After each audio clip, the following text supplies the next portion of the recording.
everybody. Welcome to another episode of Tough Talk Tuesday with the Heavy Bag Boxing Team. I'm your host, Robert Alexander. Alongside me here, we have Lucas Biggers, the captain of the ship. We have the First Lady, Shakura Armstrong. And then joining us tonight, we have James on the team. And a little shortly, but later, we'll have Javier possibly on the show. Guys, I knew this was going to happen. I've been waiting to say this for about a year now. I knew it was going to happen in the sport, especially with the sport of boxing the way that it has been. We have our first COVID casualties, y'all. Our first casualties of COVID this year. And I'm talking about, first up, we're talking Jojo Diaz. The first sign of trouble was he missed the weight, therefore losing the coveted title that he did gain from Farmer on the scale. And then he put up a disastrous performance, guys. Didn't even earn a victory. It ended in a draw. Shakura, first off, the poor discipline is one thing. What are your thoughts about that? What are your thoughts about the bout? And this has to be related to COVID, right? I mean, it is, but not in the way that a lot of people feel that it is. I mean, you are limited on sparring partners and things like that in COVID. You do have a lot of time in between fights that allows you to sit at home and gain weight like the rest of us have. I mean, but in a way, it's more to do with the technical aspect of the bubble. The bubble does make it where, you're inside of your room and you're not allowed to go here or there. And some places you're used to going to maintain your weight or go under your weight are not available to you. So, for instance, example A, there's no, sauna available because those things are shut down in these facilities now. Like even if you go to an apartment complex that's normally, got a pool area and a tennis courts and all this type of activities, what they call amenities. Don't you just love the way that sounds? Okay.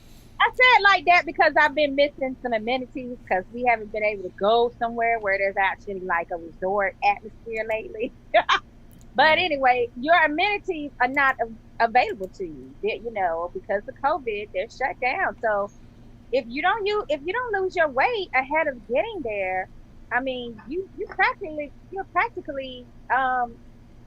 making it to where you're gonna be on the scale, hoping and wishing on a prayer that you're gonna make that weight because you haven't been able to do much of anything in those hotel rooms. No, I'm gonna disagree. I mean that for me, this is an excuse. I mean, let's face it, guys. Jojo Diaz missing weight. I don't care about amenities, none of that. You can't do that. You can't blame that shit on COVID. There is people in jail that could hit that weight. Okay, they locked up. They can't go anywhere either. All you can do is work out, right? Lose weight. Come on, don't use COVID as a crutch. He missed weight. That's unprofessional. You hit weight next time or you move up. Bottom line. You muted yourself, Rob. I know you're trying to say so. Well, that's kind of the point, though. Even he still had a year. He had last year. He took off, and I told you guys that was going to happen to some of these fighters who used COVID as the excuse last year. They were going to come out cold, rusty, and the issues with the weight definitely plays a part of it. And the problem I have with people with the excuse with the bubble, you had last year to test the bubble. The bubble didn't just start this year. The bubble started last year. You had last year to test the bubble. That's the thing. What does bubble got to do with anything? Well, the bubble, though, is a little isolated now, Lucas. So you don't have the same opportunities that you do. And that's what some of the fighters that didn't make weight last year, That was some of their No, excuses for not but making the weight. saying that is giving them a built-in excuse. Are you telling me that there's not a way for them to keep warm or to lose weight or to, maybe even hit a treadmill? I think so. I think so. Well, apparently the gyms are not accessible in those Are not open. That don't mean they don't have something else But set you up. can get in your bathroom and crank up that hot water and try to sit in the hot water or try to steam it out. I don't know, but you gotta get creative, more creative than you had been in the past. And they also stop you from getting your food. Also, that's brought to your room. The Charlo brothers let us know that when they went live. Like, what is this? Well, shit, that should help too. You limited your food, man. You gotta. That should help, But I don't know. It's just me. I don't know. I think it's a built-in excuse. Blame it on the bubble. But again, there were some people that had that excuse last year that went through the bubble and experienced it. That's why you should have fought last year, to go through that instead of taking your time with it. 1, 2. There's no excuse for the way he fought. Man, okay, I get it. You lost the title on the scales. You were undisciplined. I understand that. It's due to COVID, this and that. But put together a performance then that we deserve, the fans deserve to see. Because you were at one time a champion. You were the title holder going into the fight. And you just completely were rusty, out of shape. It was terrible. Can you guys hear me okay? Yeah. Yep. All right, cool. Sorry for the delay. I just lost my iPad. It just took a dump on me. So it's all good. Time to buy a new iPad. It's an electronic device. What can I say? He did look a little bit rusty in the ring. There's no question. But no excuse. You got to make weight. His opponent made it. Everyone else made it. But he didn't. And that's where he stands. And it cost him dearly. I think he lost about $100,000 or so. Man. Yeah, he's not Canelo. 50 grand to $50,000 to the commission, 50 to his opponent, and then on a side deal, I think he lost a little bit more to his opponent just to have that fight go on out of the weight class. And so I think that was another 50. So his opponent made out okay. Man, yeah, my wallet's hurting just thinking about that. But he's not Canelo. You can't just be like, oh, well, here's some extra money on top. We'll just move the contracted weight up, a couple pounds, and everybody's happy. You can't do that. Jojo Diaz is not that high yet. And deservingly so. But I feel for him, though. If you don't have that sauna, there's nothing to replace it. You're kind of stuck in a room, and that shower is not going to do it. There's got to be some other way, though. Like you said, I mean, other people are making it. So why do you need a sauna? Maybe you need to revisit that. Maybe you do need to move up in weight. It's a cautionary tale, I think, because, as Rob is saying and the rest of you are saying, you did have last year's boxers to kind of gauge this from. What you will and what, like they're the example for you to be able to learn from. So, it's like, you limited as to what you can do once you get there. So it behooves all of these boxers that have fights coming up to try to be underweight a couple of pounds, because sometimes you need to be underweight because when your body is used to burning off a lot of calories every day from your workout schedule, and then you get to the casino in your room and you're not doing all that. So there's no burning off of those same calories your body is used to, depleting. So I think you need to be not even like on weight. I think you should probably be underweight at least 2 to 3 pounds, because you're going. That's difficult. It's difficult to make weight. To get below that is kind of a big ask, I think. Well, it comes into play as to it does. What you're saying about weight, and how these boxers are pushed to, go under their natural weight in order for that advantage. So, it plays into that overall culture of having boxers, drain themselves or just lessen their weight in order to get that weight advantage night of the fight. So that's what it weighs into. It's limiting, how many people will be able to do it if they're going to continue to have the bubble. Well, the thing I see here is that he probably gave up at some point because he was 3.6 over. Yeah. So at that point, the commission doesn't even allow him to go back and try to lose that weight in excess water or whatever it is. It's over at that point, and he pays the fine. I think the limit is 2 pounds. So if you're more than 2 pounds over, guess what? Pay up. Yeah. And just to answer Lucas's question, I mean, how do you combat that bubble? You show up before the fight on weight. Period. No questions asked. You got nutritionists out there.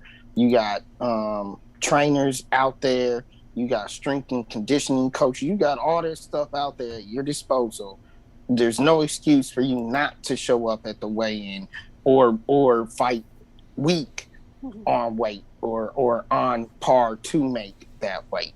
There's no excuse. Right. I mean, everybody else seems to be doing it. I mean, we've had how many fights now in the bubble? I'm gonna start hashtag blame it on the bubble. I just it just don't sit well with me, Well, they can blame it on COVID because you're sitting home. Like Ralph's point was that COVID is striking again because because people have been sitting home, and we as normal people know we've like put on a few pounds while we've been sitting home mostly. So like, oh yeah, But we're not paid. These people are paid to keep up their body. That is literally their job. I can let myself go. This ain't my job, okay? I can do my job still. I can put on some pounds. It's the same way as like an actor. That's your job. Keep yourself in shape. Keep yourself well. And honestly, you feel like somebody should like not know when they're gonna their next fight will be, and you want them to sit there and starve themselves while everybody in the house is eating, not rice. starve. You don't have to starve. Look, I'm asking you to live an athlete's lifestyle. I'm asking you not to be in weight, right, and then blow up like Adrian Broner to 220 pounds. That's not appropriate for an athlete to do, right? It's your job. Stay busy. Stay ready. Hank Lundy, okay? He's not an A-lister, but guess what? You call that motherfucker, I bet he makes some weight. He stays ready. That's all I want. That's all you should be able to do. Now, that being said, there was an issue with the weight. There was an issue with the performance of Jojo Diaz. He's lucky to get a draw in my mind. He was lucky. He put in enough work. Super lucky. To get a draw. But, guys, we have another casualty of a poor performance on last weekend.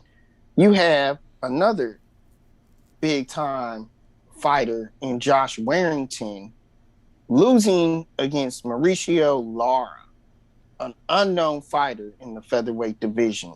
And not only did Josh get beat, he got knocked out.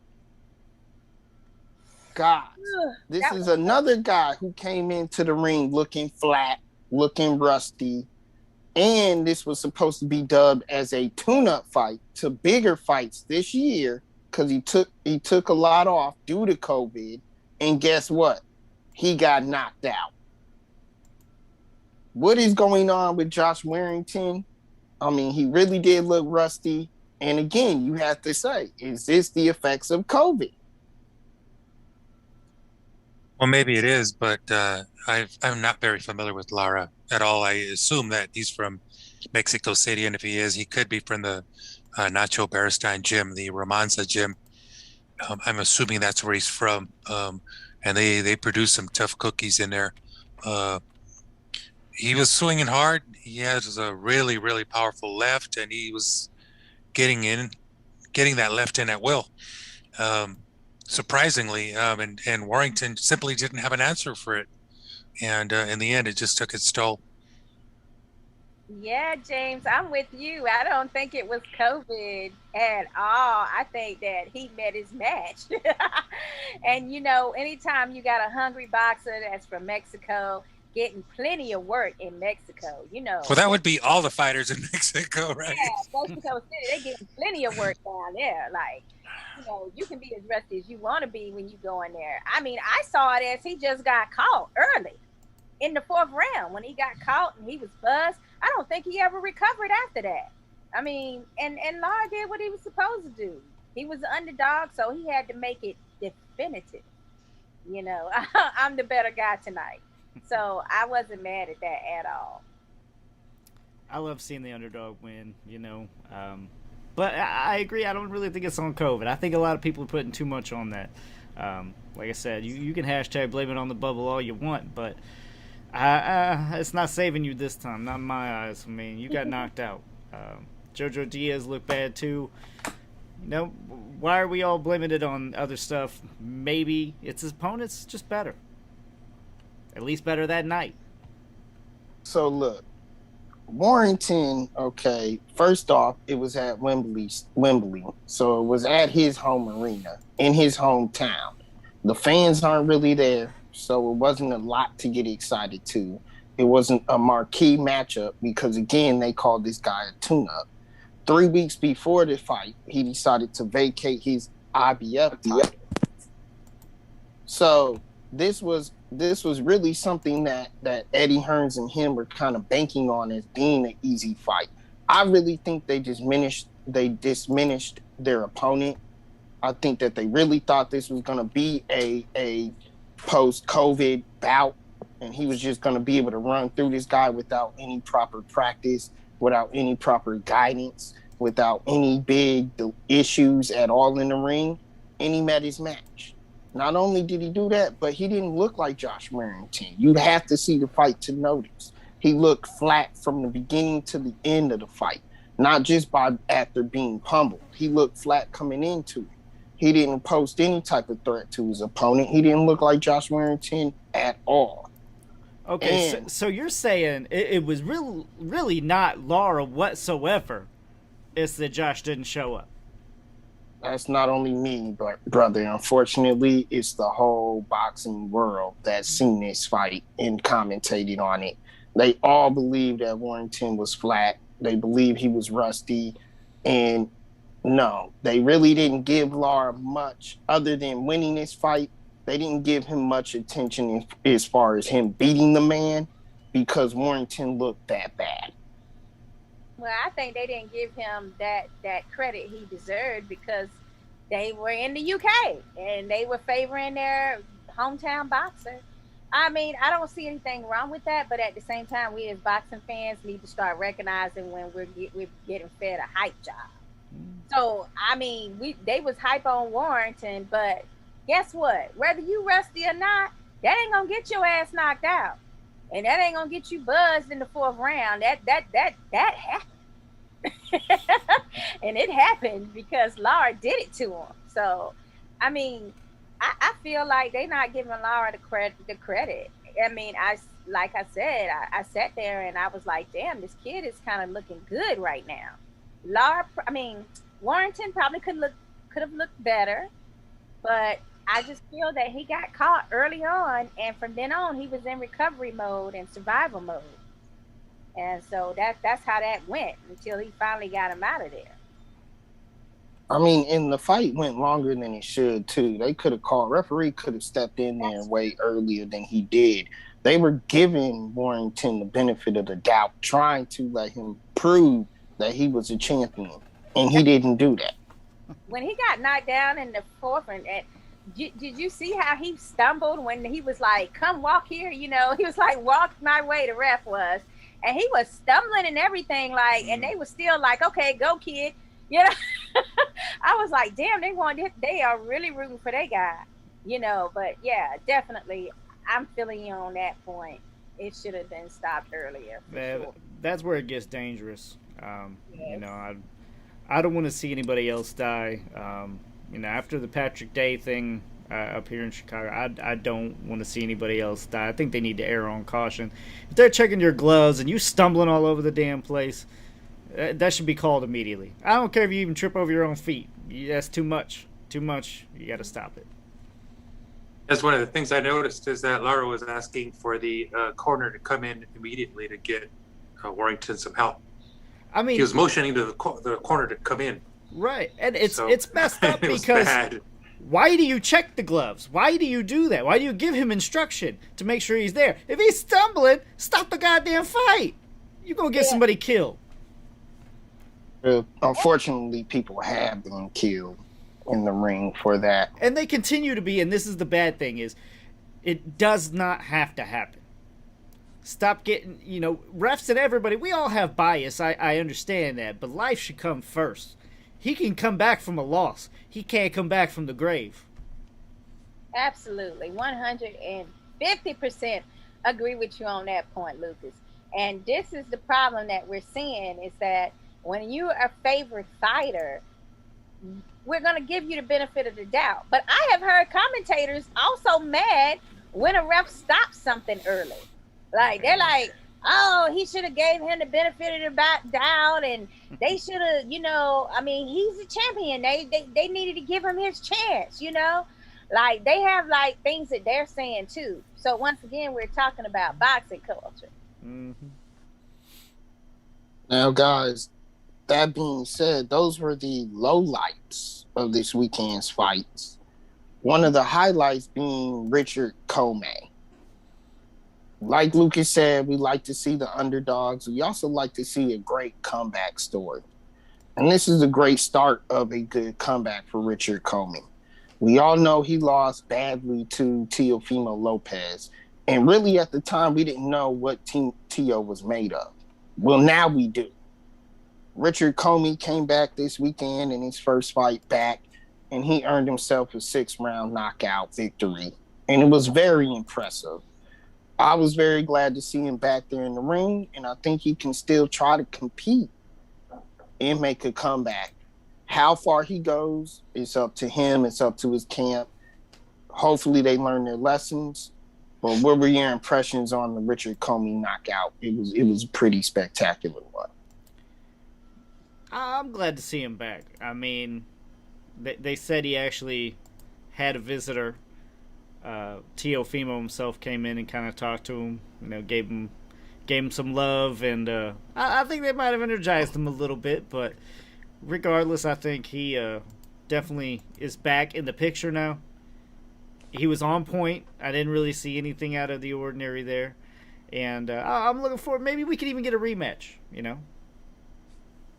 Yeah, why not? I mean, for me, I was just happy to see that moment between those two boxers, and that's the best part of boxing is when these former opponents can get along afterwards and actually root for each other. Mm-hmm. So that to me was amazing to see. Commey, he deserved his praise for that fight. He got the guy out kind of quickly, he was able to fill him out a little bit first. And, touch, and then, bang on him. So I kind of like that. I mean, I don't know who didn't like that particular stoppage. I even like the way that it was, just the way that it came about, because it was a lot of athleticism that I saw in Commey, in actually getting him out of there so quickly. So Commey looked really good. I thought he looked really, really sharp, and he really fought like a Ghanaian fighter. They keep their head really cool. They're really smart in the ring, really, really high ring IQ. His condition is insane. His physique is insane, and it just really, really complicates that picture in his division, because he is back, I think, and that's one guy who's going to make some noise in that division. I think he's back, and we'll probably get another title shot pretty soon. I hope he does. It may not be Teofimo, but hopefully he'll get one of the top dogs in the division. Yeah. Now, guys, before we chat about chat about blushing. Well, I guess let's go ahead and talk about that because Teofimo was at ringside during that telecast, and he made some interesting statements. But it really hasn't been anything that he hasn't stated before. But it's kind of surprising me a little bit. So he's mentioning pretty much issues with negotiations with Bob Arum and Top Rank on a next opponent. And he said if the money's not right or if the money's not there, he'll move up immediately in weight. He'll move up in weight so he can take on the bigger fights. Is he chasing cash right now? Just trying to chase cash and get the biggest fights he can to offer him the best money? Or is this another issue with Bob Arum right now? Because I'm feeling like it's the latter. I'm feeling like there's really something going on with Bob Arum, okay? And I'm getting sick of it. But to his credit, what do you think is going on with Tio and what he's thinking? I think it's one and the same.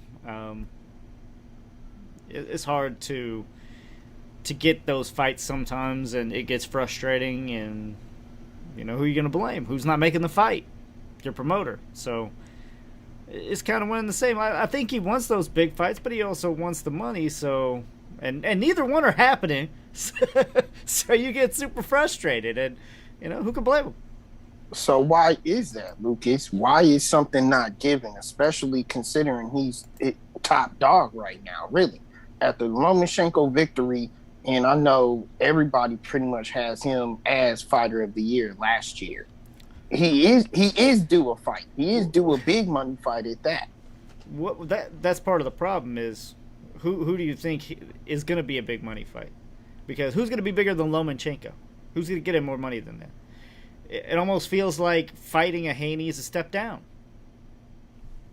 When you think about it, you're taking less money, and you're possibly taking the same, if not, more risk. Why take it? It's kind of pointless. You want a fight that is, high reward, little risk. It's possible anyway. If not, you at least want to be chasing a belt of some kind, and I don't know. I mean, it just doesn't seem right for him, and I don't know what he's wanting to fight. Who is he wanting to fight? Because he says everybody, but does everybody really mean everybody? Well, he put an asterisk in there. He says everybody for the right amount of money. Right, and that's part of the problem is what can Top Rank make? And then people also forget to remember that you have management. Just because you're inside the same promotional company doesn't mean that a deal's still going to strike.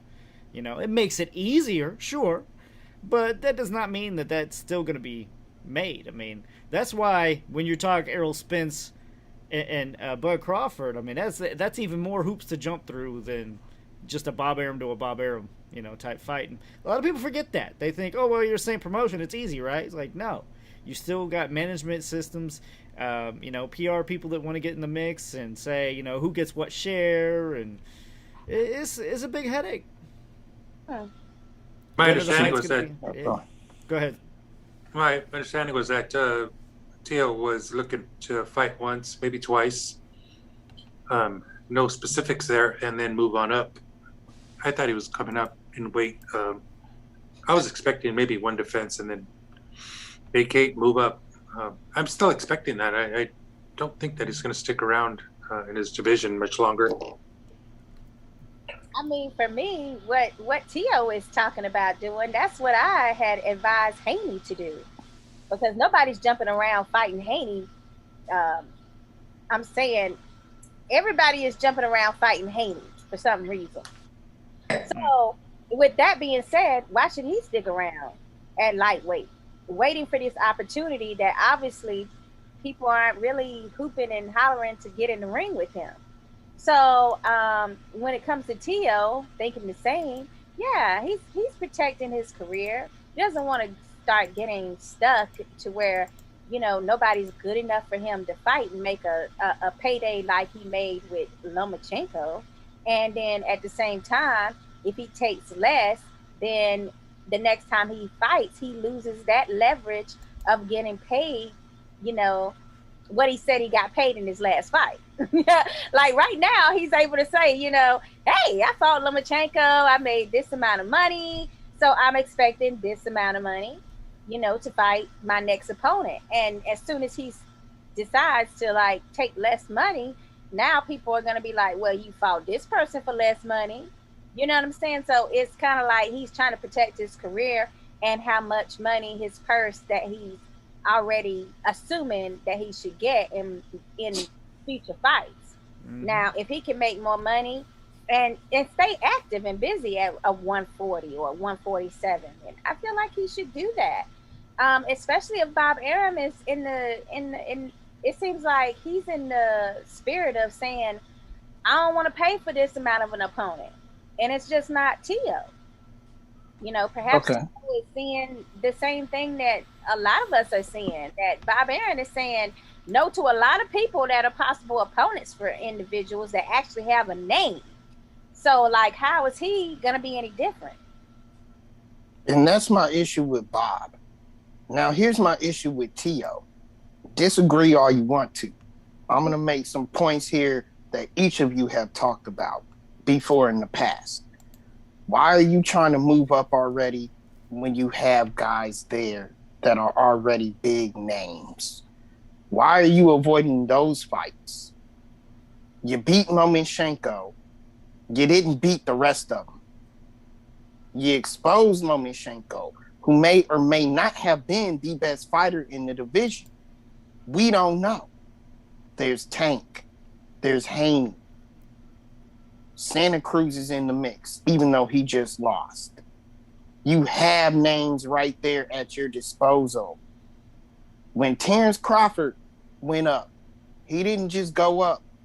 He unified the division. He became undisputed. Then he moved up. Tio, you haven't even done that. You have not made one damn title defense. Look. Crawford's Stop good. Stop talking about moving up. Crawford's good. I hate to say it, but you know you keep coming back to that, and it's not the same. Okay. You did. Bud did not run the gauntlet of Haney. You know the names he beat. No. No. Not to mention the hoops. As I was just saying earlier, okay? You're talking about Haney. He's DAZN, and he's another promoter. That's Matchroom. That's a whole nother problem, whole nother ball game, right? You got to split all that money. And yeah, I can understand why Bob don't want to do it. Now, my backing Bob, hell no. I hate this Cold War shit. I hate these promoters not working together, but we got to understand that this is boxing. This is the way it does business. And in fact, boxing is better because of it. You do not see UFC versus Bellator. I don't give a shit what you say. That makes MMA better, or boxing better for me. That at least gives us the opportunity to see these. You will never see a co-promotion with different MMA companies. Correct. So, on that note, sorry, Shakira. On that note, you're right. With the MMA thing, you'll never see co-promotions. But in this instance, there's two issues at hand. Like I stated, Bob doesn't want to give the other side any money. How you know he it's doesn't Bob? want to? That's he doesn't want to get. It's both. Is my point. It's both. Bob doesn't want to lose any money, but Tio wants to cash up. He wants to cash up on these fights. Then that's maybe the problem. Maybe that's the problem. Because you take it like this, okay? Tio's worth a set amount. He only got what he got against Lomachenko because Lomachenko was like, man, I just really want to fight you. Here's some extra money. He gave him that shit.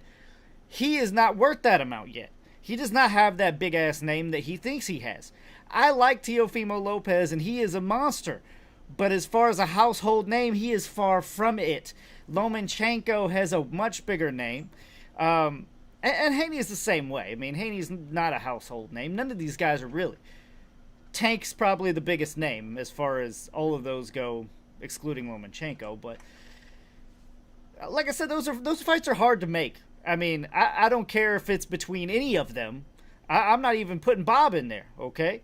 You don't see Haney, fighting anybody else either, okay? It's everyone.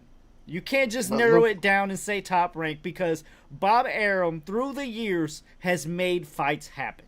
Maybe too late, but they happen. true. And sometimes it's also on the fighter. You have to be willing to make the fight or for your legacy, not just for the money. Yeah, sometimes you got to take a pay cut, okay? I'm going to use football right now, okay? You're high off your Super Bowl win, Rob, right? Why does Tom Brady win so many Super Bowls, okay? He's willing to take less pay so that his team is good, right? Sometimes you if you Bud Crawford or if you're Teofimo Lopez, sometimes you might have to be like, I'll take the B side, whip your ass, and then take your fans with me, right? But that's a big risk, and nobody really wants to do that. And can you really blame them? No, because I probably wouldn't do it either. But it is what it is. But I mean, in Bob's defense, it's a situation where, I mean, he's not trying to have. I mean, T.O. is now the face of lightweights for his staple. He's like the biggest name he has right now. And he has star quality. So he's not going to be in a generous mood with having him take risks that he doesn't see much reward in. So, I mean, that's just the value of who your boxers are and your staple. That's allowing him or pushing him to maybe protect T.O. in this way, to not take big risk fights. But at the same time, you got to look at the other side of it, which is T.O. I'm sure that he doesn't feel necessarily good about sitting there and wanting to fight, but not having enough, not having enough exposure of an opponent to make it a super fight yet. So what is he supposed to do? Is he supposed to sit there a year while these other people in the division boost up their name? Does he go for the big gusto of a Gervonta Tank Davis in a fight, knowing that his chin hasn't been tested out like a Gervonta Tank Davis will do? So I mean, it's a lot of daggone risk right now, but it's not talking the type of money that we would be talking like it was with Lomachenko still. Mm-hmm. So let me ask you all this, and James, you can answer first because we haven't went to you. But I do have a question for all of y'all, though. Why does Bob Arum in particular, have these type of problems with these type of fighters? And I mean the fighters that get to this level and are demanding big fights, he's not able to produce. And just to go along with what I'm talking about, I'm talking Bud Crawford. Not only just Bud Crawford, I'm talking Mikey Garcia. Same issue. Bud Crawford, same issue. Had to leave.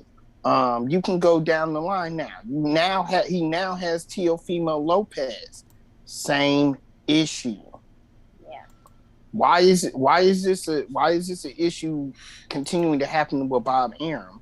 And why can't he get these guys fights?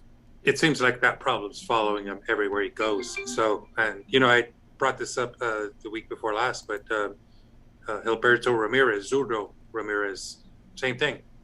Also jumped ship. Now he's pretty much on his own. Zurdo Promotions. I'm not sure. I think that if Bob Arum was doing his job, my take is that he would have had some sort of in-house eliminator to see who is going to fight T.O. next. Maybe 2 different bouts to find out who the 2 different finalists are to face T.O. So that's 3 big fights that they missed out on. I just don't get it. I don't have an answer for you. I wish I did, but I just don't understand what's going on at Top Rank. There's something going on there. I'm not sure what it is, but I mean, he's stating that he's losing money on Bud Crawford. You got a problem, and it's serious. And I think this problem's following him. It's in every division that he handles. It's middleweights, welterweights, lightweights, and again, they could have had an eliminator to find out in-house, who that next opponent is for T.O. Failed to do that. So With all the talent that he's got there, he's got a lot of talent there. It could have been done. It's just something that we're gonna all wonder about. Budget is tighter. I think Bless it's you. more of a control Look. thing. Allergies. Look, real quick though, the same question, and I get you're saying control things, so I want you to continue that. Yeah. But I want a thought in your head though, because we talked about this too. Lomachenko didn't have the biggest fights either.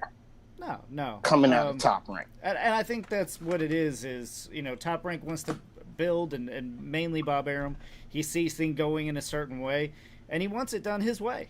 And fighters don't like that. I mean, they're like, hey, you know, I want this, and Bob's like, no, trust me, you know, this is what's best for you. I'm going to move you in this direction and at this speed. But guess what? Most big names, Bob Arum has created them. You're talking Floyd Mayweather, you're talking Manny Pacquiao, you're talking Oscar De La Hoya. He makes these names. Now, eventually the name gets to a point that they're like, I don't like what you're doing anymore. I'm going to do my own shit. And that's what it is clashing egos. I mean, Bob Arum's been through the game so many times. You know, people re-sign with him.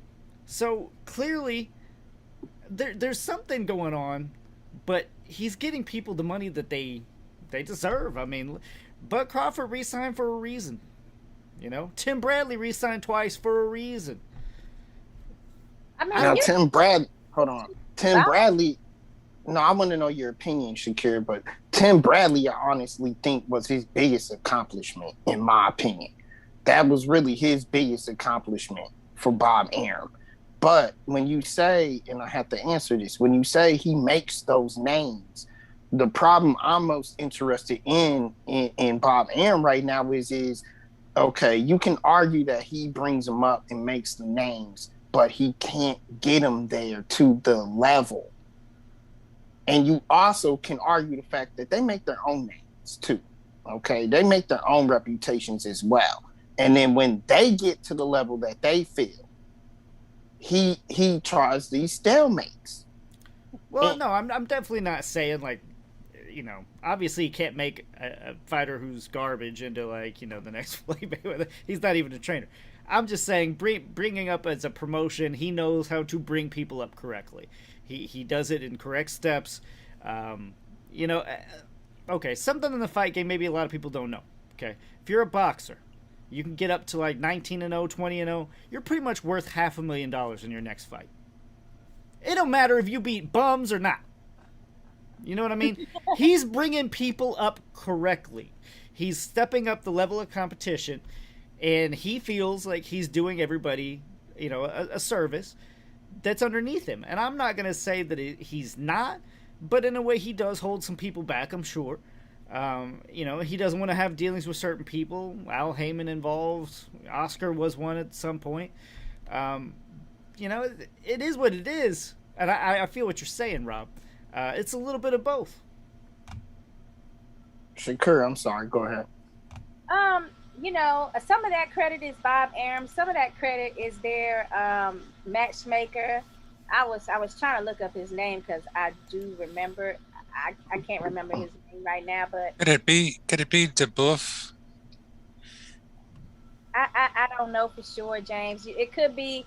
It doesn't sound, you know, like super familiar with me, but I mean, I don't. It's a matchmaker there that really knows how to hone in on talent and take fighters and baby steps up the ladder. So some of this is Bob Arum being able to put the right people in place, and some of it is the matchmaker himself that is matching these guys up very, very well to be able to come up the ranks.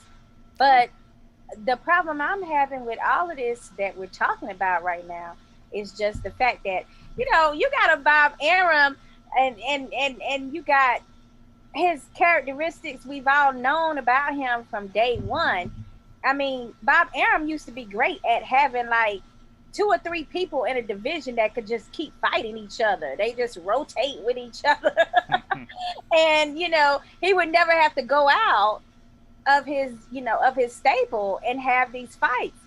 But first it was Pacquiao leaving. Then Lomachenko is upset. Then Tio is by himself. But who is he got left to fight at this point? That's in the same staple that is on his considered a prize fighter with him on his level. So this is something that we're seeing less and less of. I'm not really sure, as James is saying, I'm not really sure if that's the making of a Bob Arum, or if finances have gotten him to the point where he can't afford to have all these guys in the staple like that anymore. I mean, the persons are getting less and less guys. He's not, see, he done told it many times he ain't spending his own money. He got a big bank, personal bank. But with that being said, I think, yeah, I'm on board with James. I'm thinking that something is going on over there that's not allowing them to have. I mean, that's been his formula for so many years. Like, if it's not broke, why try to fix it? So it has to be something, driving this to where now you're not having as many people in select divisions that are hot divisions. Well, let's talk about someone else in the division that has a fight coming up this weekend that also is being ducked in the division. I'm talking Miguel Berchelt. He has a big fight actually coming up this weekend against Oscar Valdez. Guys, every time we think Berchelt is coming into like his toughest competition, his toughest opponent, he actually wows us to the point where he does spectacular in these fights. And he is, if not the biggest, one of the biggest names in this division that people aren't talking about. What did you guys thought of this matchup? Because it's actually a great hell of a matchup. And what do you think is going to happen coming into this weekend's fight with Miguel Berchelt, Oscar Valdez? I mean, I think Javi said it best on our group chat there. It's boxing porn, It is boxing porn to the fullest, Yeah, I have to agree with you. It's gonna be sexy. Yeah. We got like some competition that's like evenly matched in a lot of ways, The only thing I can say about Berchelt is I'm not betting against him. Like, that's just not gonna happen. I'm not betting against Berchelt. I can't. And we're talking about super featherweight at this point. Berchelt, 5'7", Berchelt. This is not somebody that is going to be driven around the ring, and some people in that division have been displaying that they can do. I don't really feel like Valdez is going to be able to match his will and his fervor that he has in these fights. I mean, he's got he's strong physically. He's strong, as far as skill set and things like that. But I mean, my big thing with him is just like it's hard to break him down mentally. It's hard to get a Berchelt to feel like he ain't about to kick your ass. So with that being said, I don't bet against Berchelt. Yeah, I mean, if I have to lean towards, so I think Valdez is coming into his own. And I really like Valdez, but if I have to pick a favorite in this fight, I definitely go with Berchelt. If nothing else, I mean, he's going to have a size advantage for sure. I think he's got 6 inches on reach, and it's going to be bad night, I think, for Valdez. But again, Valdez is a great fighter. It's just I think it's going to be a bad style matchup for him. And I think Berchelt, like you said, kind of just eats the will right out of him. Yeah. So one of the things I'm expected to see is a new, improved Oscar Valdez. He's got a new trainer. He's in there with Canelo and the Reynoso team. And so I'm hoping for a new twist there, a smarter fighter, because, in the past he has been that one speed, straight up attack. And hopefully that there's a new twist there. Hopefully he's learned some things. And I'm just expecting to see a new and improved Oscar Valdez. And if not, well, he's got the goods to take Berchelt into deep water, and let's see it get done. I'm going with Valdez, and we got a briefcase full of hundreds if you guys are interested. No, I'm kidding. I don't have a briefcase full of hundreds. Look, It's a I'll stretch. take that bet. His first fight No, with Canelo's trainer? Is this his first fight with Canelo's trainer? second fight. Yeah. We spoke about this. He didn't show a lot of improvement in that first fight with his new trainer with Reynoso, but I'm saying hopefully some of that has really paid off for him, and I know he's in shape. He's made weight up until now. He's on target. So is Berchelt, and we're looking for a war, and I hope they both come out good, healthy, beat up but healthy, and ready to sign on the line for a rematch. And hopefully we'll get a trilogy out of this, so we can talk about this like we talked about Barrera Morales and all the other Mexican trilogies, like Marquez and Vasquez and so forth. There's been so many, and I'm hoping that this is like that. I'm hoping that this is just one of those trilogies. So we haven't had one in a while. No, and it has that kind of feel to it, and that's what Javi means by boxing porn. I mean, there's some fights you're excited to see, and then there's others you got to get some popcorn, you got to get set, and this is going to be one of them. Yeah, So, this is it. so listen, I mean, just the everything you had mentioned, James, is top notch about this fight. I honestly think Reynoso doesn't just make his fighters better in the aspect of physicality. I think he makes them stronger also, but mentally. I feel like the guys that have fought and trained with Reynoso as of recent mentally are in such a better state to where they have the confidence, they show the confidence that they can not only win fights, but they can walk through anything and doing it. And that's why they're so much better. That being said, though, Valdez switched trainers and everything, but he still doesn't have a loss. Yeah, I mean, He's 28-0 there with 22 KOs. So Lucas saw. no, I was just gonna say Reynoso seems to train machismo. He you're right. He does have everybody that's underneath him kind of has their own little strut, their own little confidence, and I mean, you definitely saw it grow with Ryan Garcia. He was already, kind of cocky and machismo, but this came out even more so, especially now that he got up after that Luke Campbell drop. Right. And just to go into what we're saying about boxing porn, this is why. Because what I'm talking about with Valdez, he's probably at the peak, and especially mentally now since he switched to this new trainer, but he's 28-0 with 22 KOs. Miguel Berchelt is 38-1 with 34 KOs. This is going to be, as they say, thunder and lightning in a bottle. This fight right here, you can't miss it, guys. And it's free. It's going to be on free TV. You cannot miss this fight. It's going to be an amazing bout. But like Shakura said, you can't bet against Berchelt. You just can't bet against the man. There's something in Berchelt that I see that's even more fierce, and I hate to say it, it's even more fierce than Tank Davis. What? No, you didn't tell your I think Berchelt is truly the man at 130 pounds, and I think this weekend you'll see why. See, now, this is my problem with Bob Arum. He should have been putting this everywhere, not just on ESPN, not just on your platform. You got to let people know that this fight is happening, okay? Berchelt, Valdez, Saturday, you got to put that shit everywhere. Yeah. That's the problem. Boxing is not being promoted correctly, Bob Arum included.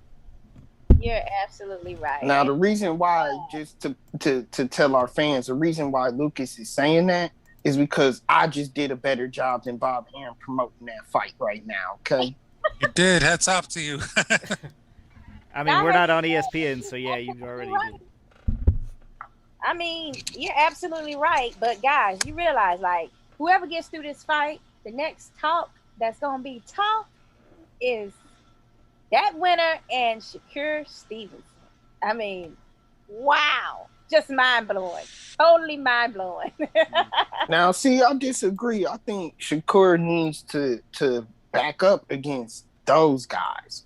And the reason why I say this is because I'm telling you right now, Berchelt's earned his stripes. He's the man at 130 pounds, to me, in my opinion. That's going to be the next matchup that people are going to talk about. He's the next. That's the only thing else in this division for super featherweight that people are excited to see is Stevenson's skill level and defensive, prowess against that of somebody with a strong will like a Berchelt. That's amazing to see, regardless of who wins. I'm just saying, like, whoever wins this fight, that's going to be the next fight that they're going to be talking about. The division is stacked, and the way that Stevenson handled Toka Konklari in his last fight, I mean, he was masterful, he was aggressive, he did everything well. And so I think that that's the next matchup, and I would love to see that, if not a rematch. For sure. Well, all depends on how this goes. Someone's going to get decapitated this weekend. That's for sure. I would like to see him, and I'm going to let Javi interject here on his next one, but I like to throw in a bit of news here while I can because I don't want to stretch out the show. But I think Shakur Stevenson could be in line for the postponement of this next bout, but there was supposed to be on the 27th, Jamal Herring, Carl Frampton. Yeah. Little bit of news right now is it sounds like it is postponed due to a Frampton injury. So we're actually going to have to wait a little bit later for that fight. But that's the level that I think Shakur Stevenson is at. I think he's at a level of the winner of that bout. Yeah. That being said, though, Javi, your 2 minutes, 5 minutes, whatever you want to fame is up right now. Berchelt versus Oscar Valdez. We already said your term is boxing porn. So go ahead and interject on that. That's definitely boxing porn, man. You got, two Aztec warriors going at it. They both have that fan-friendly style. It's fire. It's in Spanish we call it fuego. So fuego plus fuego, there's gonna be fireworks out there. You know what I'm saying? So I'm excited for that. I think they're both young in the primes. So we don't get to see that much. Two warriors in their prime, ready to leave it all in the ring. So these guys, I'm gonna tell you something, man. We're gonna get that's boxing porn. Like I said, you're gonna get exactly what you asked for when you get these type of matchups. So I'm excited, and I feel like there's definitely that division is packed. Now, Javi, who do you have? Because so far, it sounds like James is the only one that thinks Valdez can win this fight. Okay. Man. I picked Berchelt. I don't want to say Valdez disagree with James on this, so I'm going to go with Berchelt, man. I'm going to go with Berchelt just because I think Berchelt hasn't had this type of wars that Oscar Valdez has had. So, those type of wars, they put a heavy miles on your odometer. So when you get to this fight, sometimes you already been to some dark places that it might be a difference. But man, it's a 50-50 fight. Honestly, I was going with Valdez first, but not too long ago I decided to go with Berchelt. Yeah, and Lucas, you're right. You didn't say you actually think like Javi is gonna be a 50-50 fight. So, yeah, I'll give you that. I said if I had to lean, I'm leaning towards Berchelt, but it's going to be a good fight. It is. Yeah, man. So then, all the way. So then just a few more topics of note to go ahead. But, and this is just really a note for news, but if you were wondering why you didn't see Joe Smith Jr. last weekend in his bout, that is because his opponent, Valsov or whatever, tested positive for... You can't whatever somebody's name. Whatever. Stop making these names too damn hard. All right, look. It was Maxim Velasov, right?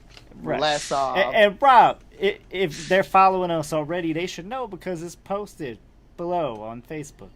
Which is why I'm bringing that up. It's news. So that fight was postponed because Joe Smith Jr. opponent tested positive for COVID, so that wasn't there. And then the next topic here that we're going to discuss then is, guys, we have Adrian Broner coming back here soon. Ooh. And he has an opponent. And he looks good in training. He comes back really Saturday, does. man. He really does look good in training. What are your thoughts on this fight? See, here we go with this. What are your thoughts on this fight? Is he going to be able to make a comeback? If he wins this fight, does it even matter? Does he have a lot to prove to us? You know, before I go on to Broner, I got to say, I scoped the undercard. Otto Wallen is going to be taking on Dominic Brazil. Yeah. That's kind of interesting. Yeah. Kind of interesting fight. I want to see that. But yeah, no. Broner's return, I'm not so sure. I mean, for me, I've always been rooting for the guy, but he's his own worst enemy, and I think the man in the mirror is going to end up beating him again. You know, he's going against maybe an unknown name to a lot of people, but he's an undefeated fighter. I mean, and he's Puerto Rican. He's going to be a smooth fighter. I don't know. Maybe Broner has problems. We're going to see where Broner stands, but I think a lot of people has lost hope as Broner being what he once was. Well, I always root for Broner. I've always hoped and dreamed that he could be what his potential has always said he should be. And I'm going to go with Broner. I mean, the thing of it is his main issue, if we want to just stick to the boxing techniques and stuff like that, is he doesn't let his hands go. And if he did, we'd have like fights like we used to see with him in the beginning of his career when he had no problem. You know, I mean, he was still very accurate and very, very sharp as to what punches he liked to throw, but it was a lot more activity going on in those fights. And I think if he puts those keys together to know that he can, like, you know, if he just like fires. Like, I get so frustrated watching some of his fights in recent years just because I'm like, damn it, let your hands go, man. Why? So, I mean, if he does that, I think that he'll have a really good night. And I was just saying earlier that he always looks good in his training. Like, I've never seen him, like, look bad during training before, honestly, guys. It's just like when you get in the ring and then he's like not taking the chance and throwing. It's just hard for me to sit there and watch. But I'm gonna always root for Broner and for him to be better. And I'm just been so proud of him already, just for, like, you know, not drinking, not, you know, staying on course, doing the training, losing all the weight. I mean, it's all equaling up to he's taking this seriously. So let's just see how far he can go if he keeps the same mindset. All right. So my take on Broner, speaking of Broner, isn't Otto Wallen the guy who beat or fought Tyson Fury? Yeah. Cut him. Fury had a big cut and blah, blah, blah. Yeah. Yeah. So who are we talking about? Was it Broner? I think so, right? No, in all seriousness, you know what? Broner, he's shown up and he's done a pretty decent job in earlier divisions, but now rubber meets the road. He's lost his big fights, and yeah, he's not letting his hands go. And I don't think he's taking the sport seriously like he did once in his life. But there's always that chance that he can turn that around and rectify that situation, and I hope he does. And you know, if he wants to make a stand at 140 or 144 or whatever he wants to do, let's see what he can do. But yeah, the man in the mirror, that's the opponent. That's the way it's been. I agree with you there. I can see a little bit of that. I can definitely see a little bit of that. You know, I mean, he has shown us that sometimes he can be his own enemy. And, you know, I'm not here to tell the man how to live his life or anything, but he's definitely had the potential, and he has the talent as well. You know what I'm saying? But at some point, I think he has to see. This is his. For me, this is like either his welcome back into the mixed fight, or another fight that he's gonna show why he never made it in. But like again, you never know. This is boxing. Sometimes some of these champions, they kind of like I would say flourish a little later in their career. The man's still young. I don't think he's that old yet. So let's see. I'm curious to see what he has in the tank, because I know he has a few tricks in there that we still haven't seen. You know what I'm saying? Yeah, I mean, I really hope that we get the Adrian Broner that we used to know. But Rob, I want to hear your take. So I'm gonna get cinematic on you, and y'all hate when I get cinematic on you, but this is the perfect metaphor because Shakur caught it right. There's a scene in the movie Top Gun, okay, where something happens and they're up in the air facing the enemy, and the guy fails to engage the enemy. Now, if you know what that means in battle and in war, if you have a failure to engage with the enemy, you're dead. You're dead. And that can't happen up in the air. That's really what Adrian Broner's issue is. That's what his problem is the failure to engage. Well, guess what? This is his Top Gun moment because his life is on the line right now. If he doesn't do this, his financial stability, his lifeline, his livelihood, everything that he worked up to this point to get is gone. Yeah, I think even his rap career. Yeah. He has to engage, y'all. And he has to engage at that high level that we once seen him do it. And he has to do it early and often. And that's the only way he's going to survive. So I can't really call it for Adrian Broner yet until I see that willingness to engage. And I see him willing to fight in the pocket and let his damn hands go. This is an all or nothing type fight, though, because Broner loses this. And I mean, I think most people are going to write him off at this point. But if he wins, then he at least can continue. But I think for Broner, more than anything, is the problem is his style. I mean, honestly, at the smaller weights, yeah, he can sit back, be defensive, and counter all day. But you have to keep up with people like Manny Pacquiao. You have to keep up with these. And these guys can work around your defense, okay? Your shoulder roll is not Floyd Mayweather material by any stretch of the means. And, he found that out the hard way. Maybe he should have stuck down around, the lower weights as long as he could. But I think the style meeting 140 and above, 140, 147, just doesn't really cut out for Broner. He can't keep the pace up. That's what I was gonna just mention, the fact that he does have to. I mean, it's do or die for him as far as finance is concerned. So he's really in a predicament where he needs to make himself look very good. He can't just win this fight even. He needs to just look fabulous to the point where people are going to want to put him in there with some top talent so he can make some good paydays. The sad thing is, it's be enough for him to just, win and it be a close fight in a close fight in a bad way. No. He's going to have to win and be impressive. I think really Adrian Broner's going to keep getting, fights just because people like to see the man lose. I mean, a lot of people hate that man so much they want to see him get his ass beat. Yeah, but I was watching something today, and coincidentally, it was Kevin Hart speaking on it, but it was about the cancel culture. And that's pretty much the culture we're in, is where one mistake, one bad move, one issue, and you get canceled out here. And that's what he is facing right now. Let's face it, just like you guys all said. If he loses this fight, then everybody is going to be wanting to cancel his ass. Everybody. Man.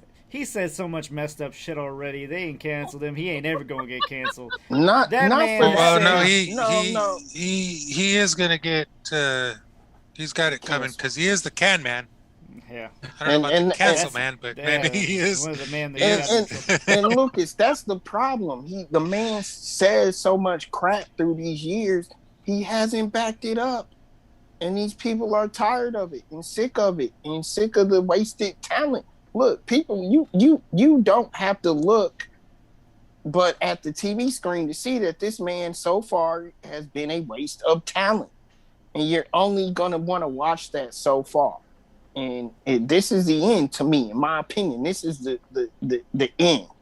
If he can't get it together now, they're not gonna want to see him again. He's canceled. Damn, Robert. I think I that's want you to bring up Kevin Hart talking about cancel culture with one thing. I mean, he got like, what is he on, like number 3 or 4 issue? Yeah, but he got canceled in the Oscars. Okay, so let's go ahead, Javi. What we gonna this say? is a cancel culture, Not right? canceled, and neither is Broner. That was a terrible analogy. No, it was great considering he is canceled after Yeah. this. He loses this fight, guys. He's canceled. There's no coming back from this. I'm with Lucas. They're gonna keep watching him. They're gonna No. keep. He's a punching bag right now. It's like, oh, I want to see him get killed. Just, you're gonna keep beating the shit out of him. They're just gonna sell tickets. Donkey gonna kick him in the face. Let's just hold Broner. Let this donkey kick him. People pay to see that shit too. I mean, they just want to see Broner in pain. But it's about billions. It's about Yeah. billions, or is it about broke? I mean, you just take a look at the memes from when he lost to Maidana. They had him brushing his hair, knocked out, shit. His people dad, just want to see his him, dad yeah. was reaching up, brushing his hair, right? Yeah, I mean, I will people want to never see him forget lose. that. He's, I will never forget that meme. it's a good meme. But yeah, he's got himself to a point that I think people want to pay him lose. But it's a smart move. I mean, it's kind of the Mayweather route, but even more hated than Mayweather ever will be, I think. Yeah, but that's the thing, though. I mean, me personally, I wouldn't write him off yet. Even after this, I hope he doesn't take an L. But I think even after this, if he does take an L, which will be the worst case in his case, I don't think I would write him off because he made a name for himself, and you never know with the whole thing nowadays. He had a few shots after shots after shots when he had a bunch of L's. So I'm not surprised. And when you see things in boxing that sometimes you can't make sense of it, you don't know what's the next thing that's not gonna make sense. So it's like, to me, it's like I can't expect anything, but I do hope that he comes ready and he does take the W. But I was agreeing with the point that you was making, Lucas. I believe that he will be the perfect example of somebody fighting above what they should fight and not being able to perform the way that they're supposed to because they already a little on top of their weight class. You know what I'm saying? I think at 140, anything below 140, Broner can definitely do way more than what he done at 147. You know what I'm saying? Agree with there. And yeah, I mean, I think he was on an amazing pace, but now I'm already writing him off. I mean, it sounds bad, but I don't think he can actually win a world title. He can get like a vacant world title, something like that. I don't see him actually beating a champion right now. I just Not even can't at see it. 140? Nope. Well, what's this fight at? Is he? I honestly don't know, but is he fighting at 140, 147? It's supposed to be a junior welterweight, but we'll see come Friday. Yeah, he's still got to make weight. Probably 145 or something. You are so wrong, Lucas. I think it's 144. I'm just telling the like it is. All right, guys. I wanted to Go say ahead. I agree with Javi. Yeah, he's had shot after shot after shot, but I think he was drinking whiskey. Exactly. God. All right, guys. To end this off, guys, the legendary Mr. Leon Spinks died at 67. Leon Spinks surprised the boxing world by beating Muhammad Ali in 1978 for the title. Personally, he was one of the fighters I looked up to, one that my dad loved a lot, loved dearly, and was one of the great, legends of the sport. That's what I want to say in my lasting memory of Mr. Leon Spinks from over near my hometown of St. Louis. Put St. Louis on the map as far as the world goes. My heart goes out to him and his family. I know he lived a life. Guys, just any thoughts, any words about the legendary Leon Spinks? No, I love Leon Spinks. I wish we could give him a 10 count. Wish I had a bell. Yeah, that would have been nice. I just think that it's amazing that boxing fans are so supportive for so long with people from that generation, and we remember them, with pride and the accomplishments that they did. And Spinks was definitely one of those names that will live on as far as legacies are concerned. Um, I do wish his family, lots of support and prayers. Um, and I'm glad that he's at peace now because he was like, really suffering physically. Mm-hmm. So, James, Javi, any Yeah. word? Javi, go ahead. You're on mute, Javi. Yeah. I was gonna leave it for last, but what happens is the thing is he passed away, right? And I'm sorry for everybody's loss. It's a big loss. He definitely made history. But I believe at this point there's a lot of champions, right? They're probably alive right now. We have somebody like George Foreman and all these people that are still around from that heavyweight era where Leon Spinks belonged.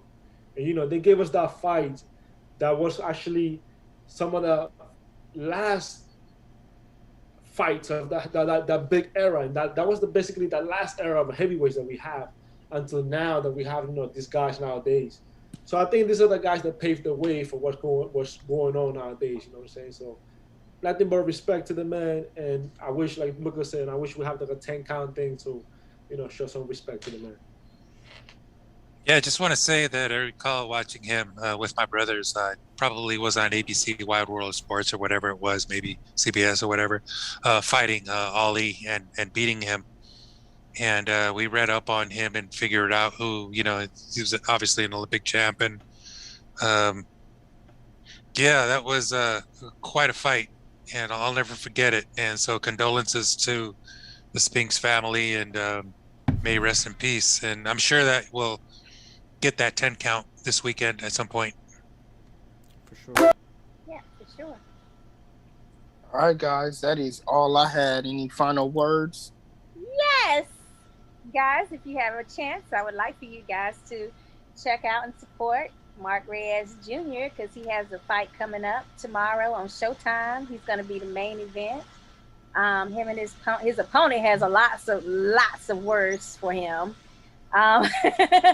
And so it's fun if you can just go look up some of the information on Figueroa as well. They both are undefeated, and they both are known for their power. They've been knocking out a lot of people. So Who is fighting? Who is it? It's Mark Reyes Jr. They're Mark welterweight. Reyes. Uh-huh. Okay. Mark Reyes Jr. and it's also Figueroa. I can't remember how his last name. It's Boca Chica is the last name. But they are both, he's from Detroit. So it's gonna be an interesting fight to say the least, and I'm looking forward to it because I'm MIJ all the way. And that's tomorrow night. Tomorrow night at 9 p.m. on Showtime. Well, that's 9 p.m. Eastern, James. So count backwards. Yeah, I know he's been on your show, Sakura. He's been here on Tough Talk as well. So wish him all the best, and I'm looking forward to it. It's going to be a good fight. Yeah, for sure. All right, family, friends, it's time to say goodbye till next Tuesday. Thank you for coming along this show. We continue to grow week in, week out. We appreciate the love. Don't forget to comment. We always are willing and happy to share your guys' comment and bring you on in the fun. As always, I'm your host, Robert Alexander. This is Tough Talk Tuesday. You can find us at heavybagboxing.com. Spoiler alert for next week, I will be dogging Canelo versus Yildirim. Sorry, not sorry. Sorry, not sorry, too. Good night.